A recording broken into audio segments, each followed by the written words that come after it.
Buenos días, mi nombre es Alexander Perugache. El día de hoy vamos a hablar sobre las características y principios del sistema de comando de incidentes. Dentro de estas características nosotros tenemos 6, sí, directamente, que vamos a hablar de una a una, y cada una de ellas van a tener sus principios directamente para este tipo de situaciones. Entonces, en base a esa situación nosotros debemos tener en claro que cuando nosotros participemos de un sistema de comando de incidentes vamos a tener siempre como características la estandarización, que en su principio es prácticamente la terminología común, la cual quiere decir que todos debemos hablar el mismo idioma, tratar de no usar códigos fonéticos o códigos que manejan las diferentes instituciones, sino hablar todos de una manera que nos podamos entender. En la siguiente característica obviamente tenemos el mando y tenemos 3 principios. El primero, asumir y transferir el mando. Es importante obviamente que tengamos toda la información necesaria de cómo está la situación de la emergencia, cómo la estamos administrando, y que tengamos listo para el momento de pasar a un nuevo comandante del incidente para que él pueda continuar obviamente con esta situación de manejo de la emergencia.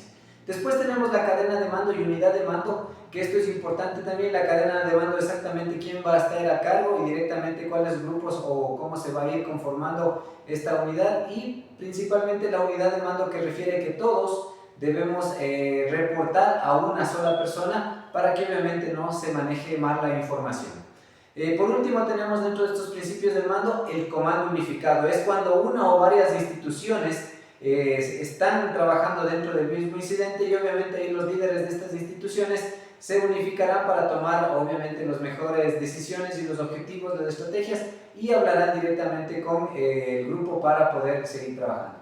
Dentro de la planificación y la estructura organizacional, siempre es importante tener los 4 principios. El primero, manejo por objetivos. Es importantísimo generar los objetivos para ir controlando la situación de una emergencia. Ejemplo, objetivos: la seguridad del evento, la seguridad del incidente principal debe ser esa situación. La otra, los equipos de protección personal que podamos tener. Los objetivos: tratar de sacar a un paciente, tratar de controlar un incendio, etcétera, etcétera, que son cosas importantes. ¿Cómo lo vamos a hacer? A través del siguiente principio, que es el plan de acción del incidente. El plan de acción del incidente no es más que la organización de cómo nosotros vamos a trabajar en base a los objetivos, las estrategias que vamos a utilizar para obviamente poder controlar el incidente que se esté generando.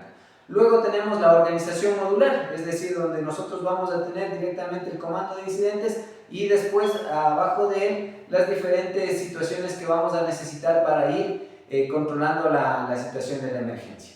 Y por último, el alcance de control, tomando en cuenta que siempre es importante tener un alcance de control, o deben estar de 3 a 7 personas, y lo óptimo son 5 para obviamente poder manejar un buen control del personal que tenemos a nuestro mando.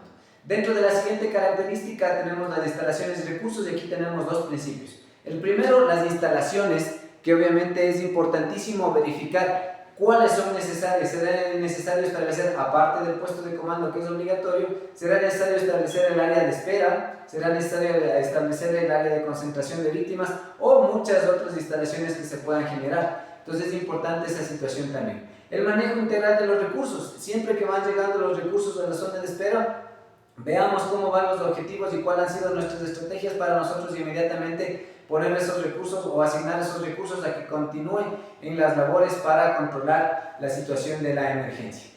Luego tenemos como característica el manejo de las comunicaciones de información. Es importante aquí los principios, que tenemos 2 de igual manera: comunicaciones integradas, que obviamente es para que todos tengamos el conocimiento de lo que está pasando, la situación de la emergencia, principalmente en emergencias que son en territorio amplio, donde obviamente es importantísimo las comunicaciones que vamos a tener.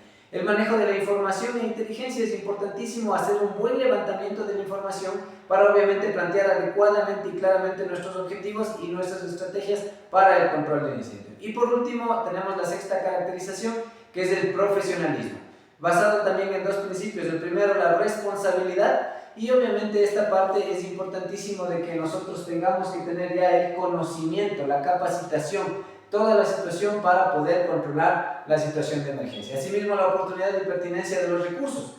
Cuando nosotros evaluamos una situación de emergencia, debemos tener claro cómo puede evolucionar esta emergencia, y en base a esa evolución nosotros tenemos que tener el criterio como para saber qué otros recursos vamos a necesitar. Ahí es importantísimo que nosotros hagamos oportunamente la petición de estos recursos para que obviamente estén en la zona de espera en el momento que ya se los necesite.